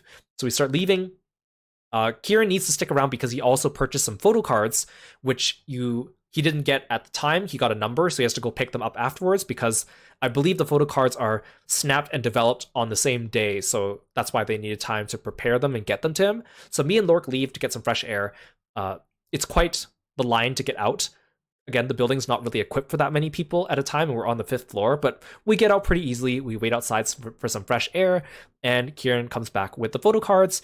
He bought 3 photo cards thinking that they were 3 different photo cards, but turns out he just got 3 copies of the same photo card, so he gives each of us one of them. Very kindly, I might add. So this is what I end up taking home. I have the print for my friend Hakaze as well as the acrylic to give to him as well, and then I have the little photo card as well. So all in all, it was really fun. It was nutty, it was crazy. Kieran liked it enough that he went back for 2 more DDT events after me and Lork flew out, and he had a great time. I believe that like the second event Kieran attends is a bit smaller scale, and then the third one he attends is like it's described as an idol live, where like the idol wrestlers, the ones who are also singers, will fight, and Kieran can tell you stories about how that turns out on his stream. But anyways, we all have a good time. Call me a casual fan of DDT. Kieran has become a mad fan of DDT, understandably so. It's really fun. And I also feel that like compared to other wrestling things, because this is more like Japanese, like they're treated like idols, right? That's why they have like all this merch and like the autograph signings, the way they're treated by the fans. Most of the DDT fans, I feel like, that were there at least, were mostly women cheering for these men, as opposed to what I imagine from like a more orthodox wrestling approach where it's mostly just men. But that could be wrong. I don't know anything about wrestling. Either way, I had a good time, and I would be up for watching more DDT, although I'm not going to like follow them super closely, but I will take a passing interest in them. Yuki Ueno's cool. Also, I think Junta is my new other favorite, the orange guy, just because he's just got a great smile. Yeah, the autographs were actually free too. You just need to buy merch, because they could only sign merch that you would purchase that day. But the autograph session itself was free, which is also very, very nice. Hey, Kira from the future here. Me and my friends uncovered some information, and I thought it'd just be funny to share, since we didn't get a chance to talk about this on stream. So, Bun Bun, who I already mentioned, is the mascot character, the one that looks like a Muppet, and is part of Chris Brooks's unit, Schadenfreude International. Strangely, Bun Bun does not seem to have a profile on the little pamphlet that we picked up at the arena, so I don't actually know much about Bun Bun other than the fact that he's a mascot. But we managed to find Bun Bun's official DDT profile from their website. And so it says, the mascot for Schadenfreude International, after the strange love connection added Kimihiro, Chris Brooks brought the young boy from Thailand into the unit as a countermeasure. Despite being thrown out of the ring and even being submerged in a pool by wrestlers from other units, he continues to persevere. He made his pro wrestling debut on August 14th, 2025 at an event in Ueno, and his best friend is Takashi Masuda. So August 2025 actually is fairly recent, so I guess he's a fairly recent addition. So I just think it's so funny that apparently they brought him on as a countermeasure to Kimihiro, because Kimihiro is the dude with the sunglasses and the reddish purple hair that was part of the other group, but he didn't do any fighting. He's like an announcer for them. I think he's a rapper, someone told me. So it's like, okay, you guys brought your own announcer and rapper. Well, we're gonna counter with our own mascot plush. And also Chris Brooks's profile specifically says that he doesn't like mascot characters. So it's strange that he's the one who brought it in. That must be some kind of running joke or whatnot. It says here on the website that Bun Bun's height is 4 hamburgers and weighs 4 hamburgers as well. And so, yeah, apparently he's a young boy from Thailand. So it says here, birthplace, Bangkok, Thailand, Puppets.net. So Puppets is the company that makes this plushie. This plushie is commercially available, so we had to try to find and look it up. So we found the website for Puppets, and so it says here, big in Japan. In Japan, our smooch puppet has taken on a life of her own as Bun Bun, teaming up with pro wrestler Chris Brooks and becoming a breakout star in the wrestling scene. With fan art, cosplay, and even full storylines built around her, Bun Bun has gone from a handmade puppet to an international sensation. So, like, Bun Bun in DDT lore is a young boy from Thailand, but Bun Bun's actually a puppet named Smooch, who is female, according to the Puppets website. And so you can actually buy your own from their website as well. There's pictures of her in promotional images, and then there's pictures of her from the wrestling scene. It's quite funny, but man, DDT lore is crazy. And this, if you look up like DDT Bun Bun, there's also a lot of funny pictures of Bun Bun participating in fights. Like there's pictures of Bun Bun holding wrestlers' arms in like arm bars and stuff like that too. So very strange, but very entertaining as well. So it's late in the day. We're tired. We're hungry. It's late. We need to go find a place to get food. Everywhere's closed or closing down, right? So we quickly need to find something. So we kind of find the first place that we can. Originally, we try to go to another place, but it ends up being closed. And you got to watch out too, because a lot of these restaurants, even though they have closing times, the kitchen closes earlier, right? Because you can't barge in at the last minute and order stuff, right? And delay them. So we find just a random place and we order and we sit down and eat. It's obviously just kind of like a quick eat restaurant joint, kind of local. And so I order this pork bowl with some rice. It comes with some miso soup and some fried chicken. And unfortunately, this turns out to be like my most disappointing meal of the entire trip, which is a bit sad because it's like the last dinner that we have here in Japan. So this is like the last thing to remember it by. And you might look at this and you might say, Kiro, that looks perfectly fine. What are you talking about? And let me explain. So first, miso soup is miso soup. It tastes like miso soup. It's salty. It's good. I start on my rice bowl, and this pork, it's garlic pork, right? It is the most freaking salty thing I've ever eaten in my entire life. It is so garlic forward, it tastes like I'm licking a salt block. It is so salty, but I'm hungry, and I want to eat, and I want meat, so I'm trying to eat it, and it becomes increasingly difficult to eat. But I don't want to waste food, I want to finish it. You might think, oh, but I also have the fried chicken. So the fried chicken, what can go wrong? It's fried chicken. And it was okay, the skin was okay, but the chicken was so unseasoned. It tasted so bland, like nothing. It tasted like eating nothing with a little bit of fried skin on top. So it was very difficult to finish this meal. I think my stomach really started hurting about 3/4 of the way through the bowl of rice, and like I want to finish it, and I think I finished 2 glasses of water, and I wanted to ask for more because the water pitchers on the table were empty.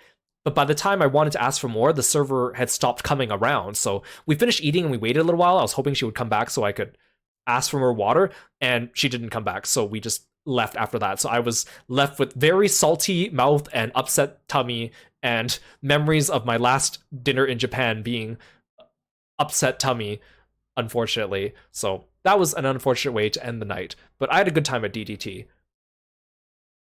I think one thing I would do next time differently if I went to Japan. So this time we went to Japan, it was very much about the events, which was great because we had something major planned for every single day. while we were there, even though some of the things weren't completely pre-planned. Like for example, going to the Capcom Museum or the um Tales Museum weren't things that we initially planned for. So it was nice to have that. So the main focus of the trip was events, and then the second focus was buying stuff. We went around buying so much stuff. But now that I've had my fill of that, I think next time I'm going to put food at more of the forefront of my event planning, because a lot of times we were just like going with whatever was nearby or whatever we heard good things about or had a review on Yelp or Google about. I think next time I'll plan out the food a little bit better, because there were a lot of times during the trip where we would skip meals, where because we were in a rush or because of the timing of things or because we had scheduled events to get to, we didn't have times to sit down and have an actual meal. So there were like multiple times where we had to stop by convenience store to get meals, or stop at McDonald's to get a quick meal, or we would schedule a meal and have it in the middle of the afternoon. So it was late lunch, early dinner. So we would end up not having a dinner or not having a lunch as a result. So I think I'll try to plan the food timing a bit better, because food is important to me too for a trip. But I'm satisfied with what happened because we got such a good time with the events and buying stuff. But I think I'll put food more at the forefront next time to plan better, so we don't end up in a situation like this. So finally, it's our last day in Japan. It's the day that we're gonna leave. We sleep in just a little bit, so we need to wake up so we can pack up and leave the Airbnb before checkout time. And so we're frantically packing up. It's a very small space. I think it'd be generous to call it an apartment. It was a very small space, especially for three people. So we're trying to do that. We're sharing a washroom. We have our stuff strewn all over the place. It's all over. So we're frantically packing. I remember that I still have these tails wafers that we bought and didn't eat. And I bought two of them, again, because I bought one of each thinking that these were different things because they had different wrapping, but it turns out they're the same thing, just with different wrapping. Kieran buys two more of them to kind of give us more, knowing that maybe I won't get what I want. So he very kindly purchases more, and I've never had these before, so I don't really know what to expect. So I thought that each of these would have like a couple cards in them and a couple crackers or biscuits or wafers or whatever. I was wrong. Each pack only has one card. So each pack only has one card, and each pack only has one wafer, but it's a thick wafer. The wafer is like half a centimeter thick. It's actually it's more like two wafers with a little bit of kind of cream sandwiched between them. I thought it was going to be a whole bunch of like thin wafers. It was just one thick brick with a card. So we open all of them, and we get Jude, Lloyd, Saray, and the Berseria box art, which I'm very happy with. The first one I opened is Jude, which means that the first one I picked up, because I kept them in the same order, was Jude. Again, fortune smiles upon us, and the luck happens to give us exactly what I want on the first one. And on the picture on the right, you can see we stacked all the wafers together. So that's 4 wafers stacked together in the middle. Wafers are okay. They're dry. They're wafers. They taste like chocolate. Nothing super special about them. I'm just happy that we get the Jude card to add to my Jude collection. And then we hastily finish off the crackers so we can get rid of them. So this is my Jude haul by the end of the entire trip. I have 3 new acrylic standees of him, in addition to the card and a little like art postcard of him as well. And again, Jude is one of the characters I actually do have like a fair amount of merch for back when Exilia first came out. And even saying that, he didn't get that much merch back then either, so it's not like it's a huge collection, but I feel like with just this, my collection has grown so much, especially because 3 acrylic standees is huge, especially because they are nice and can be displayed nicely, as opposed to like a flat button or print or card or whatnot. Kieran also stops by the convenience store and picks up this for me. So there's a thing in Japan called net print, where artists can submit prints to net print, and then you can go to a convenience store and basically just go to the printer and search for prints, pay, and then it just prints out the print for you. It's great. It's wonderful. So Kieran goes to print off a bunch of prints of various characters like Corbeau from Pokemon Legends ZA, as well as other ones. And he also finds his Pikmin one and prints it off for me because he knows that I bought a couple Pikmin things to give to a friend, because I have a friend who is into Pikmin as well. So he gives this to me to give to my friend. And you can see the artist handle here, Marmelmin, as well. So thank you, Marmelin, for making this amazing print. Very convenient, I must say. Convenience stores in Japan are something else. So we pack up and we have all our luggage, and it's still like middle of the morning, and me and Lork, our flights are not until late in the afternoon. Kieran's staying in Japan for a couple more days, but he's moving to a different Airbnb. So we need a place to store our luggage. So in the train station, there are these day lockers, which are very convenient. There's a lot of them. You can tell which ones are free because they have the red lights on them as well. And they're very easy to use. You just go up, you find a free one, you open it up, you stick your stuff inside, you close it, you pay at the machine using your credit card or your train card, and then it locks. And then it spits out a QR code for you, and then to open it, you just bring back the QR code and scan it. It's super convenient. The big lockers on the bottom are just the perfect size for large luggages. So we stash all our luggage away so we can have to not carry them around as we go and find some lunch. And it's very nice, especially for Kieran and Lork, because they each brought like 2 large luggages. Me, I only had one like small luggage. It's amazing I was even able to fit all the stuff I bought. I didn't even buy that much, but it was challenging to make sure I put everything in my luggage and my backpack, which was my carry-on, sufficiently so I wouldn't need to, go buy another luggage and bring something else. So we stash all our stuff into the day lockers, and then we're ready to walk around Ikebukuro and look for some food. We've already picked out where we want to go eat. So we end up going to a different part of Ikebukuro that we haven't been to yet before. So I take some pictures of some like alleyways that look a little picturesque. It's nice there. The weather's great. So we go to a place called Yellow, which is famous for their omurice, because I've been wanting to eat and try omurice while I've been here.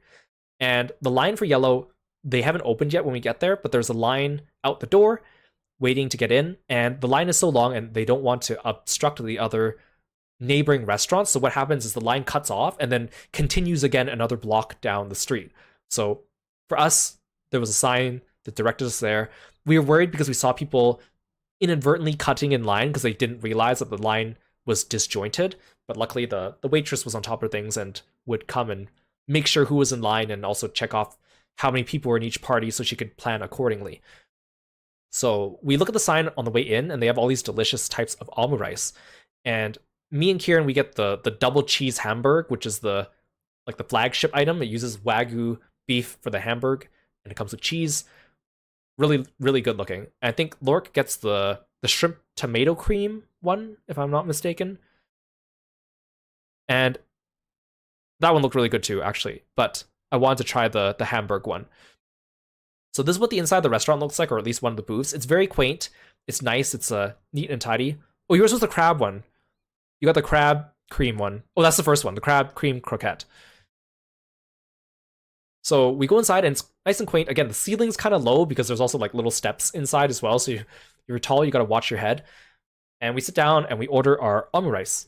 And it's quite nice. It's pleasant. We have to wait a little bit to get inside, but that's okay because we have time, and we kind of accounted for that as well. So first he comes around with the stuff for me and Kieran's omurice. There's the hamburg steaks there. Oh, there's also the crab croquette there, the one on the right. There's the creamy crab sauce on the bottom, and then there's the cheese in the middle, and then the omurice sauce on top. So he comes around, he brings this stuff, and then he comes back with first me and Kieran's omurices. And as he's bringing it around, he sees me taking out my phone, so he knows that I want to take a picture and a video of it. So he pauses and goes like, "Oh, you want to take a video?" So I say yes. So I start filming a little late, but I take a video first of him cutting it open. So he cuts it open, and then it opens up steamingly, spills over the rice, just like a good omurice should. I keep trying to explain to my friends who don't understand this, because I was trying to explain omurice to them, and they were like, "Well, it's just rice and egg, right? What's so special about it?" I'm like, "No, you don't get it. It's actually really hard to make." And the way they do it, like the way it makes a little like pouch on top, and the way you cut it, there's an art to it. And the way it spills over, it's not just your average rice with omelet. And they couldn't understand that, so whatever. But anyway, so he cuts it open, and then he pours the stuff on top. So we put the hamburg steak on top, and then he pours the sauce.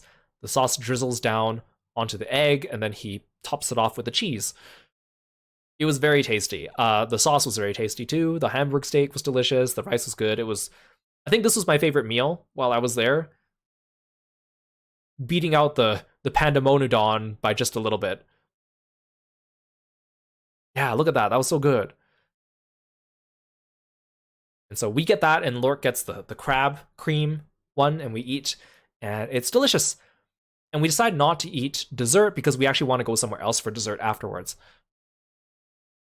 So we've been passing by this other place the whole time called the Milky Way Cafe. And we passed by this place many times, and we just never had the time to stop by. But everything about this place looks pretty. So Kieran's been here before, like 10 years ago, and apparently, so it's a constellation-themed cafe, and all the dishes, well, not all the dishes, but a bunch of the dishes are themed after constellations. So you're supposed to pick your zodiac sign and order that dish. They have a whole bunch of sweets. There's some savory stuff, mostly sweets. It's a very pretty place, and they have a display cabinet outside that shows off some of their things and their menu.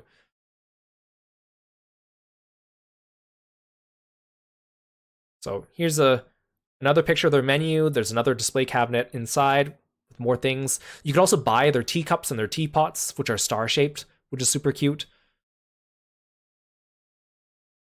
There's another one of their display cabinets.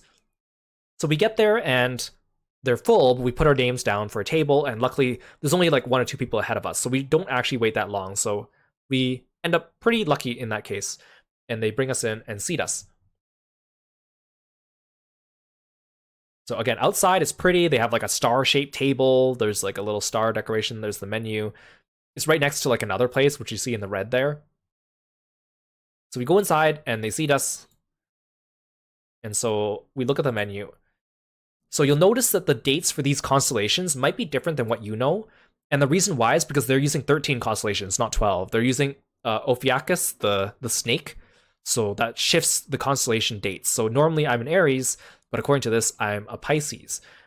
But we all decide we're just going to order things based on what we want to eat and not based on our constellation. So we look closely and decide. I eventually decide to get the Virgo one because the Virgo one has waffles in it, and I like the waffles. The waffles end up being very good. It also comes with a lot of fruits that I like as well. So that was a good choice for me. Kieran ends up getting the Libra, which also looks really good. And then Lork gets the Ophiuchus, which is misspelled here. Well, it's spelled right at the top and then misspelled on the bottom. He ends up getting that one. So there's a whole bunch of, like, they all look really pretty. It's really hard. Like, most of them are the similar ingredients, just kind of rearranged. Oh, no, you got the Pisces. Sorry, yes. Kieran got the Pisces, not the Libra. Oh, yeah, the Pisces. The Pisces comes with Riz cracker, which is Ritz cracker, but they Riz cracker. Yeah, so Kieran gets Pisces, I get Virgo, Lork gets Ophiuchus.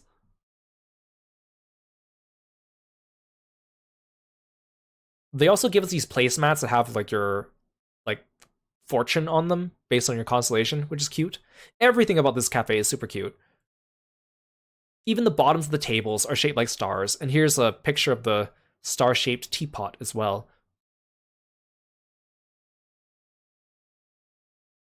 They also give us napkins, which is huge. There's also there's even a container on the table full of napkins, because everywhere we go in Japan, they love to only give us like one sealed wet wipe, which is nice. But I prefer napkins, especially because like with the wet wipe, it's either you use it at the beginning of your meal, and then it dries off by the time you get to the end of your meal, or you wait until the end of your meal, but that means you can't touch it until the end of your meal and it remains sealed. Also, if you need to like blow your nose or something like that, you can't really use a wet nap for that comfortably. So it's nice to actually have napkins. I think 2 things I would change about Japan that were just minor inconveniences was lack of trash cans and lack of napkins. So here comes some of our drinks.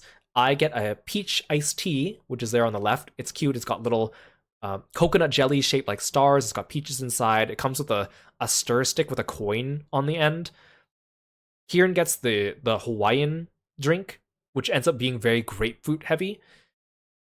It comes with a cute little Milky Way tag on the straw as well. Here's some of our meals. So on the left there is Lork's Ophiuchus, which is neat because from the picture we couldn't tell that it actually comes technically with a drink. So there's like 2 cups, one with the drink on the bottom and then the cup on top with the dessert. And I think the drink just ended up, it didn't really taste like too much, but it looks really pretty. And then on the right there is mine, the Libra. It's got the waffles, it's got the like the strawberry jam, blueberry jam. It's got like frozen berries, which are a little bit too frozen for my liking, but that's okay. The crackers on top are nice. There's the ice cream, there's whipped cream. Underneath there's a layer of cornflakes with other fruits, including pineapples, which I like. Once it starts mixing together, like once the ice cream starts melting with the whipped cream into the cornflakes, it's delicious. And also dipping the waffles in. I think going with the waffles was a good idea because I was still hungry, so I needed something a little bit more substantial. Here in the middle, you can see Kieran's, which is the Pisces with the Ritz crackers. It was like a parfait. Again, everything about this place was so pretty. I like how Lorx just literally has just a slice of cake there on top too.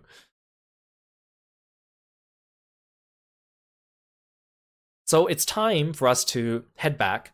And so this time, both me and Lork are going to Narita Airport, which is the airport that I flew in by. So we're at Ikebukuro, and we need to go backwards. We need to go to Nippori, and then switch trains, and then go to Narita. Now, the green line that goes to Narita Airport is that Keisei Skyliner. So you need special tickets to get on that, and seats are reserved. But most of the time, you want to buy your tickets when you're at the station because you don't know what time you're going to get there, and you don't know what time the train's going to leave unless you plan really well ahead of time.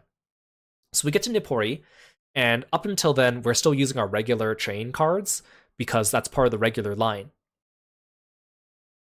We need to buy tickets to get onto the Skyliner, and we can see that the next immediate train is sold out. So we're like, okay, but there's still another train coming after that. And then as we're standing in line, that one becomes sold out. So suddenly we have to take the next train instead, which sets us back about 40 minutes.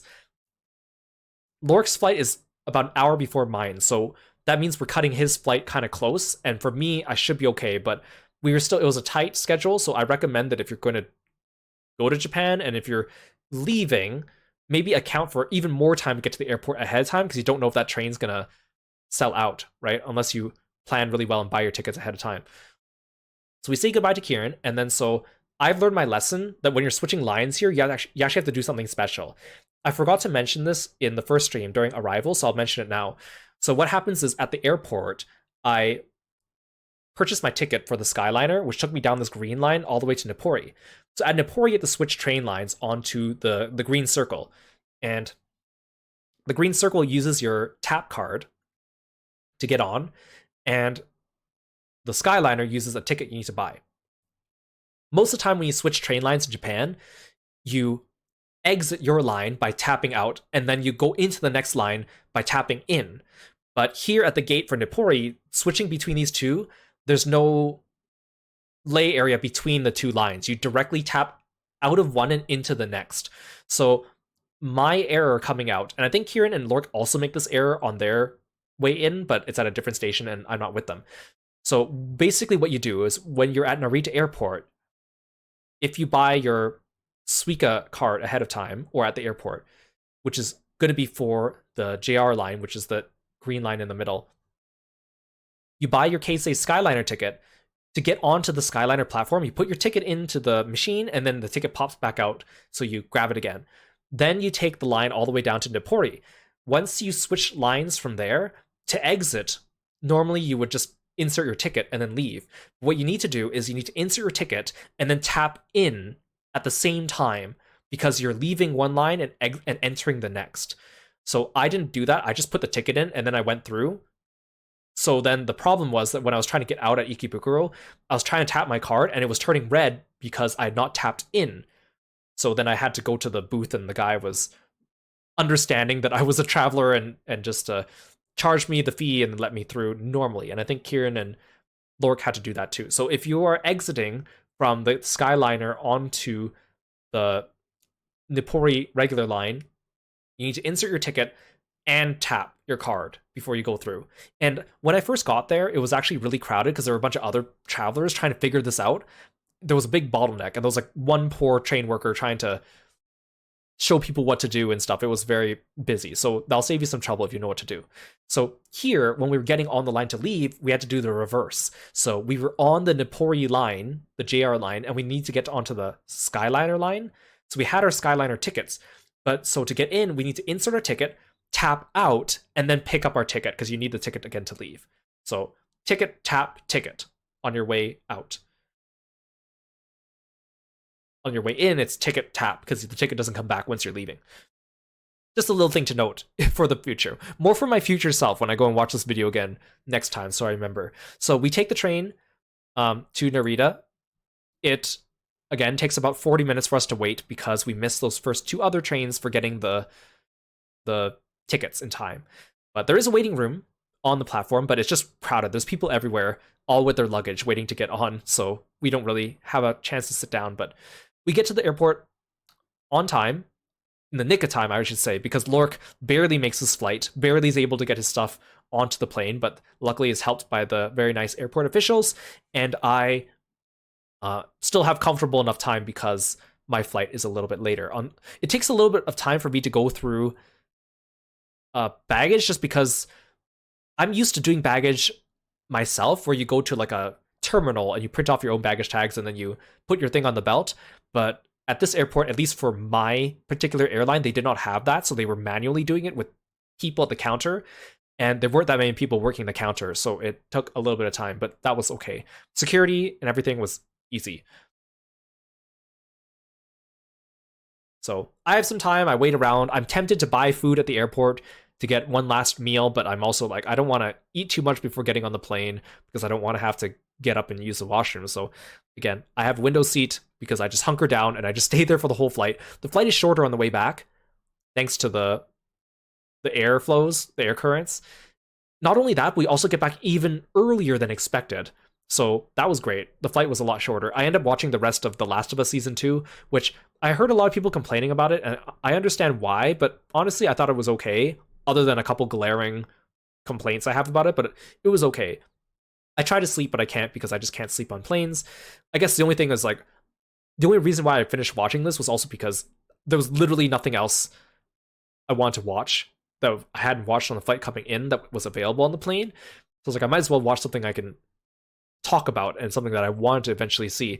I guess the problem, again, with watching The Last of Us on flights, because again, on my flight in, I watched a little bit of it, and also last year when I went to Australia, I watched season 1. It's good, but it's like, each episode is like 50 minutes. There's parts where it's slow burn, there's parts where there's tension, there's parts where it's really depressing, so it kind of just makes you a little bit depressed. I feel like between each episode, I need to like stop and take a little breather between. And if I was watching at home, in the comfort of my home, it would be fine. But if I was on an airplane where I'm already uncomfortable, it's not as fun. On the way back, they serve for dinner fried rice, and it's the same tasteless fried rice I got flying in. I was disappointed. It was not good fried rice. And then the second meal I got near landing was breakfast, and I couldn't tell what it was.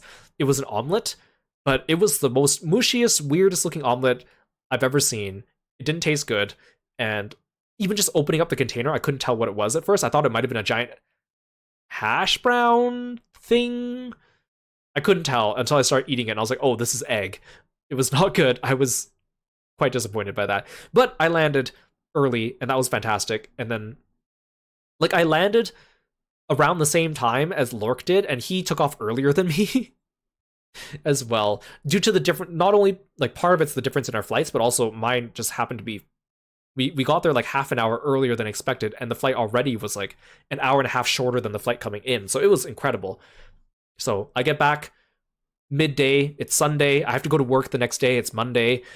I just spend the rest of the day sleeping, and it actually only takes me about one day to catch up on my jet lag, but then for the rest of my week, I still end up taking naps in the evenings, and that's why I also wasn't streaming, and also I was spending time making this freaking slideshow, which ended up being much longer than I thought. I think it's like close to 900 slides here we've gone through collectively. It was fun going over the trip again and talking about it, reliving it, and talking about it, but it was... I'm glad I don't have to keep making the slideshow anymore. And so for the rest of the week, I end up like napping a lot in the evenings, and I don't think it's because of the jet lag. I think I was just catching up on sleep debt, because the whole time I was in Tokyo, like, I was having a fun time and I never really felt tired, but I don't think I got a single actual good night's like full rest of sleep. So I was just, my body was like, okay, we're gonna catch up on this, and actually get you some real sleep now. And, being back at home in your own bed with your own washroom is very nice compared to, sharing a small space with a bunch of people. Even if you really love those people too, it's traveling can be tiring, is what I'm trying to say. So I'm back. That was fun. We're going to resume regular streams this week. I'm not going to put out a stream schedule because I don't know what order I want to do things. I'm going to be streaming probably most evenings anyways. I haven't decided what order we're going to play things and what we're going to play just yet, but it'll be fun. I had a good time in Japan, but I think I had my fill for a while. I would, of course, want to go back with friends. I don't think I want to go to Japan just by myself because it'd be fun, but not as fun as with friends. And thank you, Kieran, for being our guide in Japan. I really appreciate it. Lork, being awesome. He saved us so many times. Like at Pokemon Center, for example, or at Grand Blue Fest, helping me out. So I really appreciate that. And so, yeah, I'd go to Japan again. Maybe not for at least a couple years, and preferably with some friends. But now that I've gone again more recently, I think I feel more confident in that I feel like I could take on more of a leadership position than before. And I think next time I'll definitely brush up more on my Japanese, because I kept telling myself I'd brush up on my Japanese and then I kept pushing it off. And then I did like a little bit of rush studying, but it was honestly so little. Next time I want to actually be more prepared so I'm not as dependent on Kieran. But I don't think it'll be that bad because I still, somewhere in the back of my brain, I still have some of the basics. I just need to run it all through again. Hey, Akira from the future here with a post-credit scene. I forgot to mention this on stream, so I thought I'd mention it now. So I mentioned earlier in the stream that Gigo, the arcade group, was doing a collaboration with Zenless Zone Zero, and Kieran really wanted the Manato acrylic standee, and he spent a lot of money trying to get this Manato standee at more than one Gigo location while we were there, to the point where Gigo and Manato became his number one op. And every time we saw Gigo or Manato after that, he would get increasingly frustrated. So after me and Lork left Japan, Kieran stayed a couple extra days, and he went to 2 more DDT events as well as a bunch of other things. And on like his very last day in Japan, he found this. He found the Manato acrylic standee at a K-Books. In fact, it was actually the K-Books that I bought the Luke and the Saihara standees. He apparently found out that that K-Books has a second floor, which we didn't know, because to get to the second floor, you need to go outside up to like a stairway, like almost like a fire escape looking stairway to get to the second floor, which we never saw. And so he went up there and found their Zenless Zone Zero section, and someone had already brought in a Manato acrylic standee, and so he was able to buy it there for a fraction of the money that he spent trying to get it at Gigo from the Crane game. So he got what he wanted in the end, but at what cost? So thank you so much for coming to the stream. I really appreciate it. Thank you so much for watching this. If you're watching this on YouTube, it means I've split up all the days into different VODs so you can watch them separately, so it's easier and more compact. Also, Fight or Flight is starting up again. So I put out a message on my Twitter and Blue Sky. We're going to do another Fight or Flight stream in the future. That's a stream where you submit your original characters to me, and then I basically compliment them. It's my take on Smash or Pass, and then I decide if I want to fight them or not, and then we rank them based on that. This time, we're doing it through a Google form because X's new policies based on art uploads, I know, make people uncomfortable with uploading stuff directly to X. So we're going to do it through Google form. I think the disadvantage of that is that I know that my post is getting less eyes on it because of that, because it is there's no link in the post, but there's a link in the thread. Plus, it also means that, whenever someone comments on something, it, pushes it back up the algorithm, but this time that's not happening. So I'll retweet it a few times, but I don't want to overdo it. So I would appreciate if people kept that in the back of their minds or shared it around, told your friends. We'll do it in about 2 weeks, but I think I'm aiming to get around similar number of submissions as last time, but currently I've had the post up for about 24 hours and I haven't gotten very many takers. So I do encourage you to please participate because it is a lot of fun and it's a nice community building event and I always enjoy it. So keep your eyes out for that. Thank you so much for coming by, guys. Let's find someone to raid.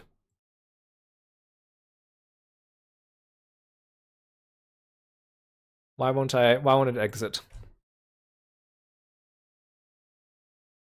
Oh, there we go. My slideshow wasn't closing.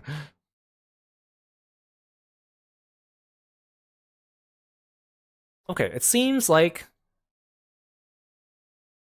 almost no one I know is streaming right now. So you know what? Let's just call it a day. Yeah, let's just call it a day. Thank you so much for coming by, and I'll see you guys next time. Take care. Bye, froggy friends.